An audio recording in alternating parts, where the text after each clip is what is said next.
Hello বন্ধুরা, career space YouTube চ্যানেলে আপনাদের সকলকে স্বাগত জানাই। আশা করি আপনারা সবাই ভালো আছেন। আজকে এই মুহূর্তে শিক্ষক নিয়োগ সংক্রান্ত যে সবচেয়ে গুরুত্বপূর্ণ আপডেট উঠে এসেছে, বিস্তারিত সেই সম্পর্কে আলোচনা করব।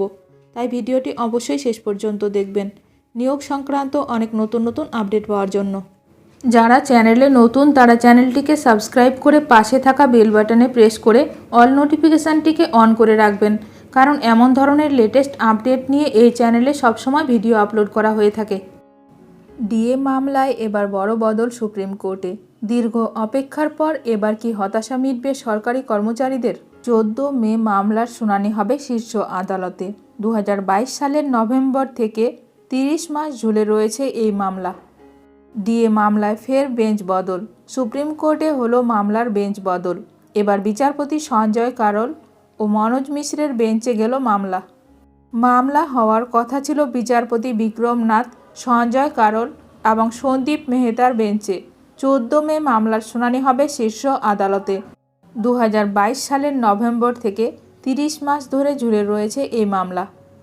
স্যাট ও হাইকোর্টের রায় মেনে রাজ্যকে দিতে হবে প্রায় 41,000 কোটি টাকা। গত 2 বছরে সেই টাকার অঙ্ক আরও বাড়ার কথা। সেই নিয়েই শুনানি হবে সুপ্রিম কোর্টে।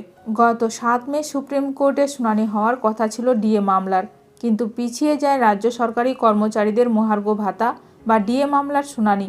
পরবর্তী শুনানি 14 মে। স্বাভাবিকভাবেই শুনানি পিছিয়ে যাওয়ায় হতাশ হয়েছিলেন কর্মীরা।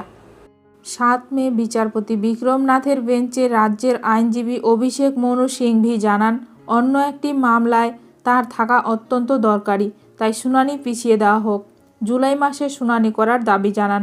এই আবেদনের তীব্র বিরোধিতা করেন আন্দোলনকারীদের আইনজীবী বিকাশ রঞ্জন ভট্টাচার্য। তার দাবি, এ নিয়ে 16 বার শুনানি পিছিয়েছে।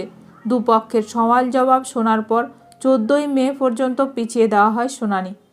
উল্লেখ্য, কেন্দ্রীয় হারে বর্ধিত ডিএর সমতুল্য হারে ডিএ পাওয়ার দাবিতে রাজ্য সরকারি কর্মীদের দীর্ঘদিনের আন্দোলন চলছে, তা এবার শীর্ষ আদালতের বিচারাধীন।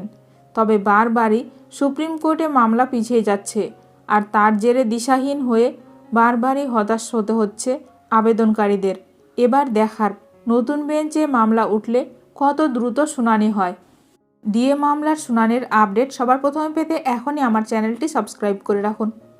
ভিডিওটি ভালো লাগলে অবশ্যই লাইক করবেন।